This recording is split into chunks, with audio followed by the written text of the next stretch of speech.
Welcome to the TechnoGals podcast, where two gals talk about technology and anything else top of mind. Let's get started. Here. Oh, we did it at the same time. You never I know thought how you were it's gonna do going. No, I the. don't like the salute. It's weird. Oh, okay. All right. Okay, so I know we say we are two gals that talk about technology, but obviously, if you're watching us on any of the video platforms, you can see there's three of us here. So I'm going to take a moment to introduce what is our official first TechnoGals guest speaker, Akhila Gudla. So I met Akhila while working with a customer at AWS and did a really great job of just owning the room, the conversation, and really trying to understand their digital transformation journey and where they are, where they're going next, and just super impressed when I met you. So I'm super glad that we connected after we met with the customer and that we're getting this opportunity to learn more about you and also share your experience with any of our listeners and viewers. So welcome. Absolutely. I'm so happy to be here. Thank you. And this is my first podcast too as a guest. So I'm very excited about it. A nice thing to kick off your Friday mornings, right? Absolutely. Yeah. Yes. So when she joined, I was like, oh my God, your lipstick color is amazing. So I said, if nothing else, at least you joined today and got some compliments before you started your day. Well, cool. So Tracy and I have talked before in our previous podcast about how our journey into a tech career is not maybe traditional. And so I wanted to give you an opportunity to share a little bit with anyone listening about your tech journey and how you got started or what it kind of looks like. And then that we kind of have everyone gets to learn about you. Yeah, absolutely. Right. Great topic of discussion in the times that we live in, right? I have been in the tech space for about 6 or 7 years right now. And within AWS, of course, I lead the go-to-market strategy function for Enterprise Transformation Program. So I sit within the specialist organization to those of you who understand the AWS landscape. But outside of that, I've done many things before this, right? I was in consulting for more than 15 years. And the great things that happened there was expose me to a ton of things. So I worked in real estate industry. I worked across complex operating models that are not technology related. I worked in Asia and North America, of course. So the cultural conditioning that you're exposed to and the work styles really taught me a lot about empathy and about relatability and approachability. I was exposed to massive RFPs that I used to drive over Thanksgiving weekend, like uh, trauma period, right? PTSD. And all of that kind of just I think was a great way to be where I am today, because I have worked across sectors, across industries, and deal with different personas. So, and I also have realized that if you look at a lot of CEOs and leaders, they've never just done one thing. They're always exposed to different facets of organization, different kinds of work that help them be a very, very good and established generalist versus a specialist, if you will, right? I know generalist versus specialist is a very passionate topic as well, but I see that, and I talk about it as the power of pivot, how you pivot from one thing in your career to the next one. And it's not necessarily linear, but life as we know is not linear too. That's really valid. So I love that you brought up that you are coming from lots of different backgrounds and industries, because part of me sometimes feel like I've always been a generalist because I've popped around from healthcare and then I went into SaaS and then I went into security. And sometimes I feel like that's a deficit to some people that have really deep domain, 15 years expertise in just fintech or whatever it may be. So I love hearing that you see it as like a power that you are able to pivot, but also that you have now exposure across so many different segments or industries. How do you feel about it? Yeah, I feel great about it, right? So when I think about where my career would go and what I would be doing in 5 years, 10 years, if I see myself as a CXO of an organization, and I look back on my journeys, not just geographical diversity, customer diversity, industry diversity. All of them have familiarized me to a ton of different working cultures as well as kinds of work, right? Like assessed facilities management for a large multinational organization. I looked at portfolio management. I helped with the finance function. Like I said, I was talking about RFPs. So all of these add to your resume, right? May not be in the same way that it does for a specialist, but think of you becoming a CEO or a COO, right? Or something of that nature. Like, they are going to be additive no matter what, and I really firmly believe in it. I also have like two examples, like just in the last 2 months. One of one change management consultant that used to work with me in a previous job. We were talking about his career pivot, right? And from being an organizational change management and understanding his strengths, he's now a CSM at LinkedIn, right? So we talked about these technology roles, but also tech adjacent roles, right? Hmm. And there are a lot of roles like that even within AWS, right, and other organizations like ours. So and that was very good for him because he wanted to use that strength and internalize that change within his role as a CSM as he works with varied stakeholders. And just last week, one more CSM that I know within AWS, she's become a generative AI strategist. I'm yet to connect to her and kind of understand how she made the pivot. But you can really take what you want and make it your own. And we're in an interesting period, marked with AI and other things, that you can actually create the job of your choice or the role of your choice in a way. Like, write a job description for yourself and make it Hmm. happen. It's so empowering. I love it. Yeah, so I think one thing that I sometimes struggle with, and maybe there's a official name for it, so you guys can help me out if there is, but I would call it almost like career guilt, where when you act as that generalist and you kind of hop around to different roles because you get an opportunity, but then you're still like your main goal. So I'll just talk about me personally. One of my next roles that I'd like to move into is a CIO type role back into the business.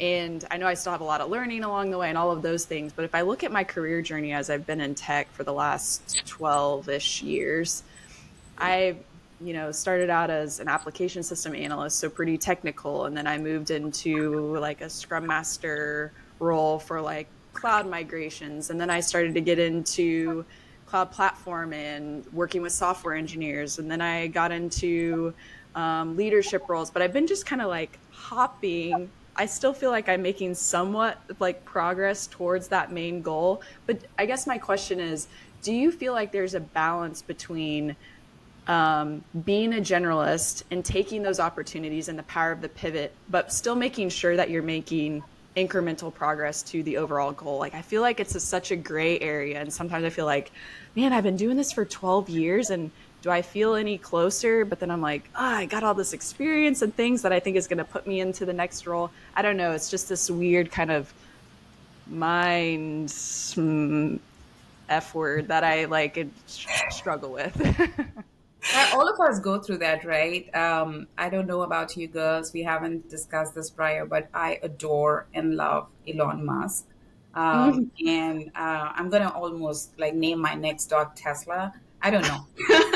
I'm mixed I feelings love it. about it, but I do drive a Tesla, right? And I'm so grateful that it has a dog mode, given my love for dogs. Of course, I have to bring up a dog in the podcast, but he talked about many years ago about having these T-shaped skills, right? Oh, yeah. So whatever Yeah. you have in your function, you go deeper and deeper and deeper, but also kind of see what are the adjacent aspects that would touch your job function, and also look at those horizontal skills and activities, and at least be fluent and familiar with that, and be dangerous enough. I think that's an excellent mental model to think about what we do, and also kind of separate what would be useful and additive versus what would be just a fun thing to do on the side. Yeah. What do you think So about that? I love it because I even think even if you love AI/ML, you can't even begin to really function in AI/ML without talking data and data strategy. And so Right. that's already like you could be deep here, but there's something tangentially that does have to touch that you kind of keep incrementally broadening out that T, while also still having this like deep domain area of, I guess, more interest or what just expertise. I love just one quick thing to add. The way you put it, be dangerous enough. Like I think that's gonna be the title of our episode. In quotes from Oh, Akhila. Be see, I was dangerous thinking the enough. Like power that's of pivot. I like how we're already thinking ooh, about the topics yes. Either or or work. titles. Very cool. Awesome. So, one of the other things that you have talked to me about briefly before, which I think is really interesting, is that we see a lot of folks that have different breadths of tech skills working at AWS or even outside of AWS. And I like to, sometimes we lump people in as either being a technologist or a non technologist, but you kind of are like, it's really more of a spectrum. And I love the idea that everyone's somewhere on the spectrum of technology exposure as opposed to either being black or white, gray, or yes or no, you have it or you don't. Can you kind of share a little bit more about your experience working with like the technology spectrum? Yeah. And did you mean about me or generally? Both. Okay. While I think about technology, right, like just look at our organization. If tech could sell itself, we wouldn't need many roles, right? But it is not just about technology itself. A lot of customers say that, hey, everybody is talking about Gen AI, right? But we need to understand what this roadmap is going to look like in 5 years, right? What if I start on a POC now and something happens tomorrow and something changes with a multimodal capability or an accuracy, or there's so much out there that needs to be disambiguated for our customers, right? It's not it's about technology, but also how do you communicate? How is that going to benefit? And as we orchestrate these large transformations, and I deal with it, this is like day in, day out BAU for me, right? Hey, you're talking about transformation, but it is not just about the technology itself. It's also about your business, right? It's mostly about your business, how the tech enables and drives your business outcomes. So we need to understand their business as well. Like boom, right? Like we talk about the T-shape. If I'm having a conversation with a life science customer, I need to at least understand what is it that they are trying to do and what are the pain points that they have in the Mhm. in that particular industry. And if I'm talking to somebody in manufacturing, I'll have to do the necessary prep again or bring in the necessary experts from manufacturing to talk about how technology aids it. Yeah. So even as I try and orchestrate these large transformations, I intersect and learn from the industry folks and industry experts, right? From the account execs and from the technical and solution architects to kind of see what is the art of possible. And I always say that brand is a promise of delivery. So can we actually deliver if we are committing to this thing, right? So all of these roles, of course, are going to be extremely instrumental to kind of make that technology work for a customer or work for an organization.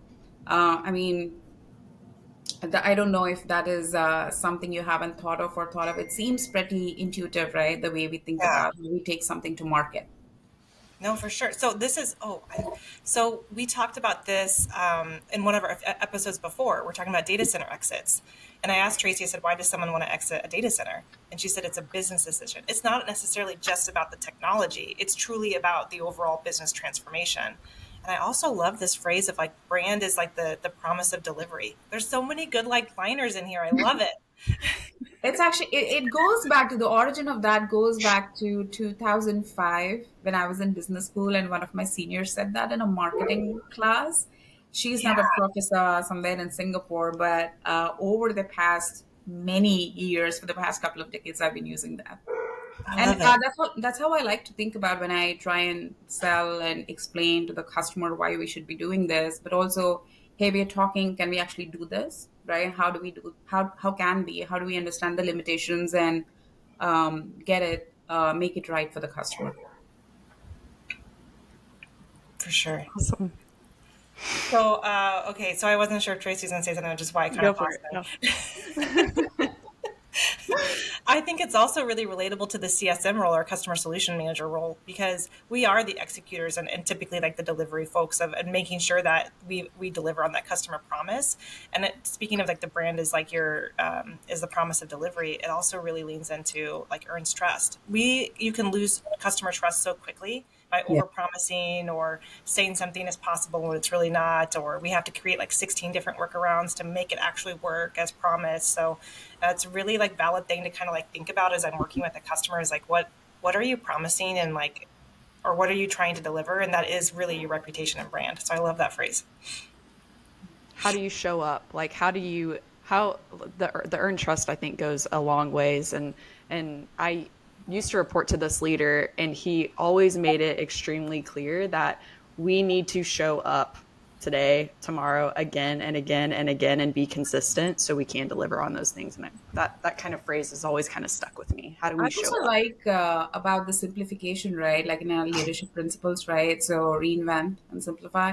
If you have a very complex value proposition that will take you a lot of time to explain, then probably it's not the right value proposition, right? Like if you have to explain it to a customer like you're explaining to a 5-year old, I always think about that. It means that either you do not have enough details or the way you're thinking about the solution or the value proposition could need more work. More often than not, that happens to be true.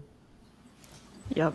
Very true. Um, so along those same lines, one thing, like you have a really cool role at AWS.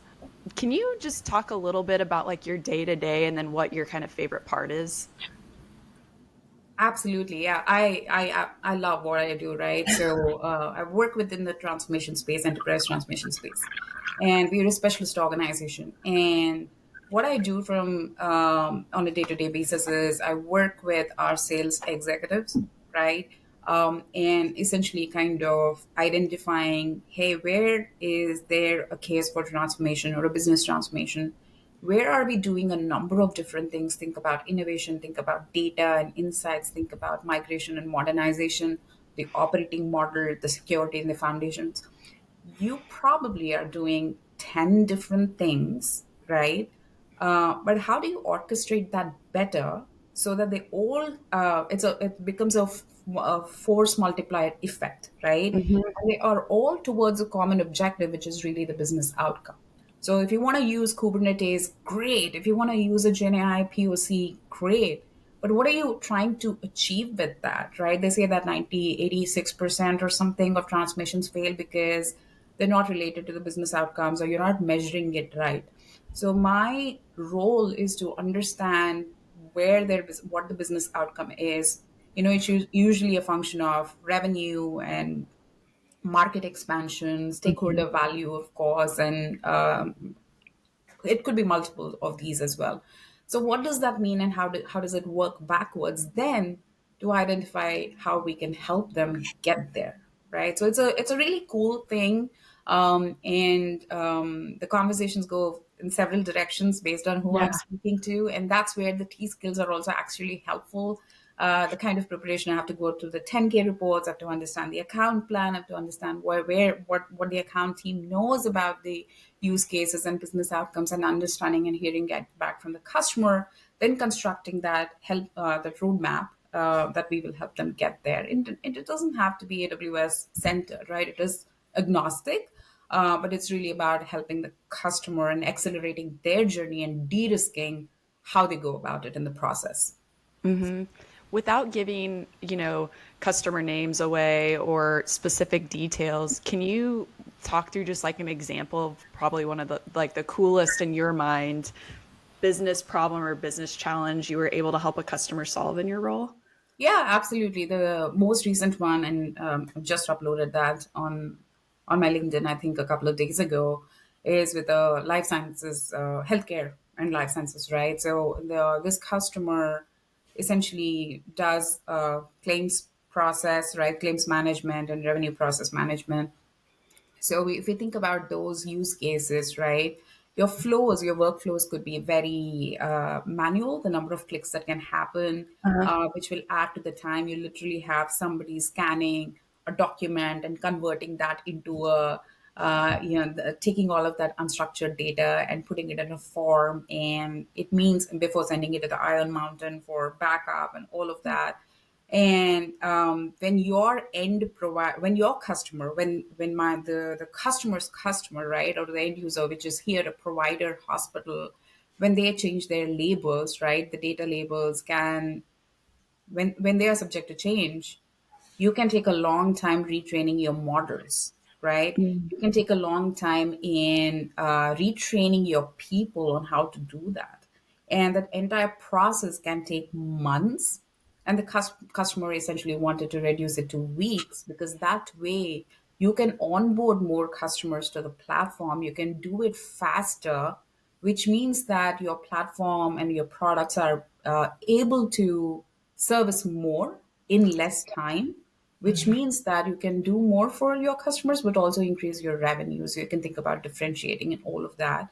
So Mm-hmm. it's a lot of automation. It's a lot of re-architecting with cloud native solutions, right? Don't always build what you can buy and where you can partner, but really looking at like what is that patient experience, what is the provider Mm-hmm. experience and the physician experience, and then work backward towards, okay, how do we want to SaaSify your platform? How do we want to make use of all the data, right? Like your data is a tax for most organizations. How can we help monetize the data to get there? That's That's Yeah. an so That's so cool. I mean, it just goes back to business agility, speed to market. But then also, I'm assuming if that process takes months and months to complete, when there's updates to labels and things like that, I'm assuming it's really expensive too, right? yeah, I mean, it's a huge 100%. cost savings for the business. Awesome. Thank you. So if anyone's actually watching, if you're not watching this video or this recording and you're listening to it, you might want to like go watch the video at some point in time, because Tracy and I are like little bobbleheads, like nodding in agreement with everything that's being said. We're like, yep, yep. So I was like, we look like little bobbleheads. I also saw that you don't have drinks. I got an $8 coffee for this call, people. Like, Oh, we oh, do. I got the game. We're good. I got my Game Boy a coffee mug. Oh, It's full of it's lighting coffee. up Yeah, more. it's starting to get there. that Yeah. is cool. This is one of those like coffee cups that if you pour hot stuff into it, then like the screen, so you can see my coffee's at this level, and Yeah. so you can't. It's not. But yeah, so we've got our own things here. The other thing I like that you said was build, don't buy what you can build. And I work in our ISV space, and there's a lot of strong builder mentality there. But sometimes the best business decision is to purchase what's already built and tried and true and functions, as opposed to spending cycles of development to actually build something when there's a solution already in the market. And I think that's a hard, sometimes, pill to swallow, because there's Mhm. such a strong builder culture, but it's sometimes the fastest way to business delivery. Yeah. Back. Yeah. Go ahead. Go ahead. It doesn't have to be an either or, right? Like this is very specific to a company. And I always say that it's an and. It's an and, right? It's Yes. an and spectrum, not an either or, but definitely if there are solutions. It's both speed to market, but also speed to value, right? Hmm. Sometimes you have very good metrics on speed to market, but after that what, right? So many different angles to pursue on this one. Well, cool. So I know we've talked a little bit about a non-traditional like tech career, like, and Tracy, I know you mentioned like, am I making progress? And it's like, we shouldn't always think that it's going to be this linear mountain, but I it's know. like an up, down, like, eventually you get there. So I know that there's also kind of a power in side projects or side hustles, and kind of wanted to see what experience you have and maybe expanding, or that being your pivot through a side project. So what experience do you have through like side projects, side hustles, something of that nature? I would say this is a side project, right? I mean, this is amazing, like how we connected and and probably this is a side project for you both too, right? And you're kind of increasing the power of community, who you can reach out to and what you can talk about. And I'm sure you'll have a long list of guest speakers in the future. But I think similar to the power of pivot, the power of side project is incredibly valuable, right? And this is also a nice way to hypothesize, like, hey, this may be an area of interest. Like if I'm doing this, but I love solutions architecture, right? I can get certification, the associate certification, and I can probably on one of my customers help work with the resident architect and kind of gain some skills, right? I could do a data science course and I can be part of some initiative at in the organization, right? And through that, there are a number of things that happen. One, I meet more people, right? And I understand how their organizations, I remember this because I was doing a keynote on AIML in automotive and industrial in February, and somebody from the organization reached out from Amazon, from non AWS, another Amazon organization, and they're like, "Hey, we are trying to do this in this country around contract manufacturing on AML. I came across your broadcast channel. Like, can we talk about it?" I'm like, "Well, this is amazing that somebody found me through my broadcast channel and wanted to talk about it, and it directed them to the right experts." Um, but one, you can meet more people, you understand how other organizations work and where they play a role. Three, you can also validate whether that's something that you enjoy or not enjoy, right? So I think it's a really cool way to do it, and if you enjoy it, you can continue doing that, otherwise not. It also helps in, like, talking about the T-shaped skills that we mentioned earlier, right? How you can add on to that. So side projects are a great way just to network as well. And I have a few friends who use side projects to kind of um, join conferences and speak at conferences. They kind of created those speaking opportunities for themselves. And because of the exposure to other organizations, they came up with this really cool, innovative ideas in their own like work during their work, that helped the organization think about newer products and processes. How can we integrate better, right? And so yeah, there is a ton of value. That's awesome. Do you have any side projects you're willing to talk about from your personal experience? From my personal experience, well, I do teach yoga in the summer, if that's a personal experience, Oh, at the park, right? And I used to travel 4 days a week, 3 days a week. I used to hustle, hustle, hustle, right? Like Monday morning or Sunday night, and travel across 2 or 3 time zones at times, and come back. And so in that part of the life, I did not have a community. I did not have so many friends that are locally, like work friends are my mhm. friends at the end of the day, or my friends from school were the friends. And when the pandemic happened and we started spending more time at home, I kind of use, like, the yoga courses. Of course, I sit on the board of a animal shelter, so just fostering dogs and things that I do, I think, kind of help me with my personal community Mm-hmm. and making more friends. I had a hiking group in the pandemic. So just like suddenly I had like 10 people who I can reach out to if I'm feeling dull on a particular evening. And one of them would respond like, "Hey, get a drink, let's get a coffee, or let's watch a movie," right? Yeah. On the work front too, right? There are so many initiatives, right? And how do you constantly up level what you do? But kind of create new linkages and partnerships with other teams. I'm part of transmission community, and I work very closely with innovation, right? We're doing something around the technical field communities, and that's one more interesting initiative that I want to be part of. So yeah, you just have to look around and make time for it, and these opportunities will present themselves.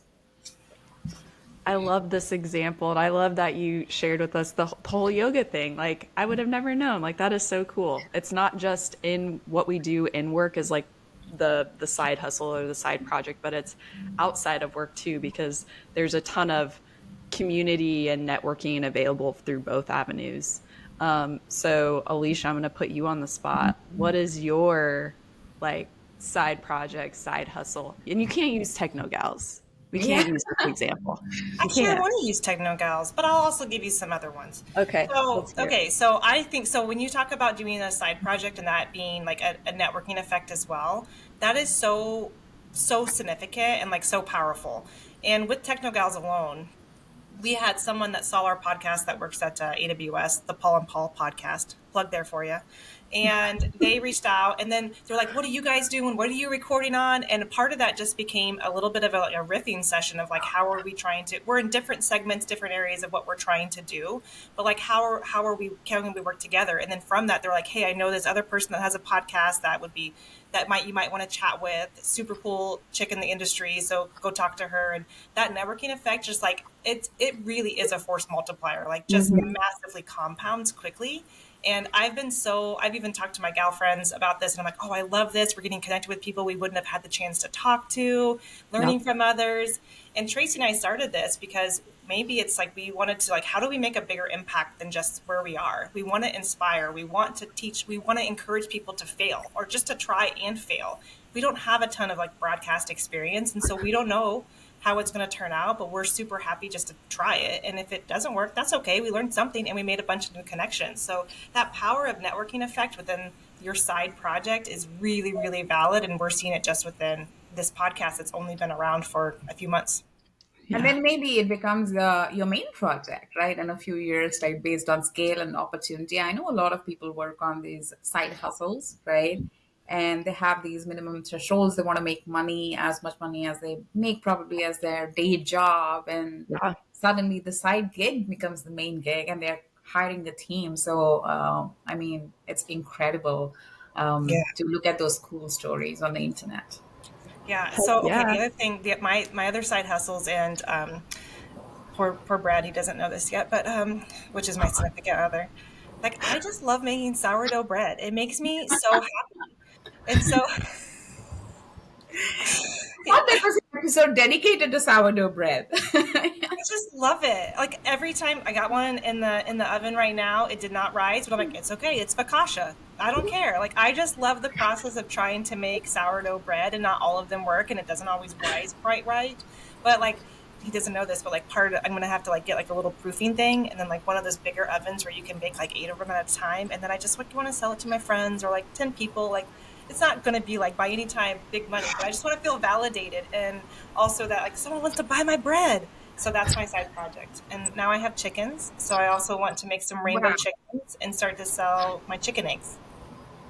Again, there's not going to be a lot of money. I just really feels good. It feels very tangible. And maybe you guys can relate to this. When you work in tech, like you don't always see, it takes a long time sometimes to get to that side, the end of that project or the end of whatever it is. And I'm just like, here's a loaf of bread. This has come full circle for Alicia because sourdough at the beginning was her nemesis, and we Yeah. talked extensively on a previous episode about her Right. trials and tribulations with sourdough. And I would get somewhat regular pictures of her sourdough, maybe somewhat failed attempts, but learning along the way. And now I'm getting like these beautiful loaves. And the other day I was talking to her, she's like, "Oh, I'm just feeding my starter, no big deal." Just so I the love fact what that we are we've gone learning from each from other on yeah, this episode. Yeah, a lot of discoveries happening. What's your side project, Tracy? Do you have them? um, I don't have like a consistent one, but I did have someone reach out to me somewhat recently, and this kind of goes back to you never know like the connections that you're gonna make. So I worked with this individual at Coke Industries long time ago and see each other like on LinkedIn and stuff, but haven't really interacted for a really long time. He moved on to other roles and is now doing some stuff with like venture capitalists and investing in these startups.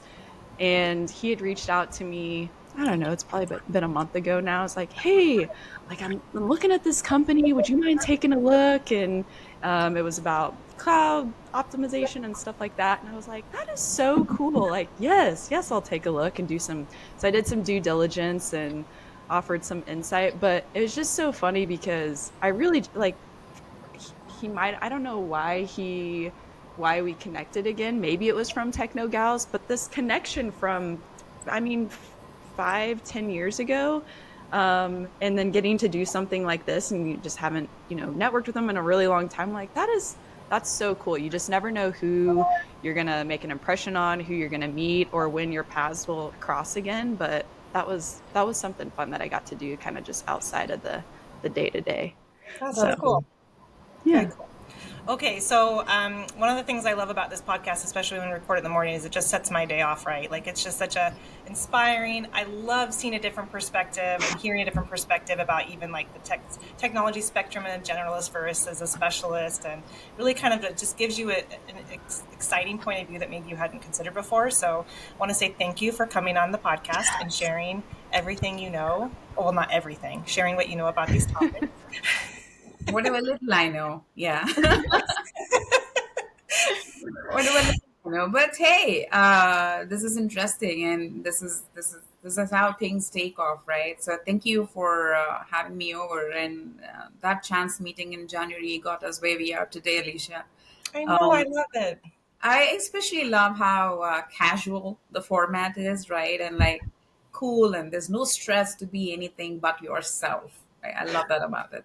But We love authenticity. That's why we're always like this, but we're like processing. But that's our authentic self. Sometimes it's like massively further It's out. like, relax, come on, I calm went to down. class yesterday, and they were like, relax your face." I I'm like, know.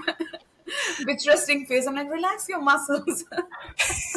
We were literally had a very lengthy conversation about this yesterday of what our thinking faces look like and all And of the things. So it comes I'm across glad the it's got wrong way. discussed. We're just thinking, we're like processing, but it comes across like, what are you Yeah. doing? Are No, you okay? yeah, No, I'm totally fine. I'm just yeah, in deep thought.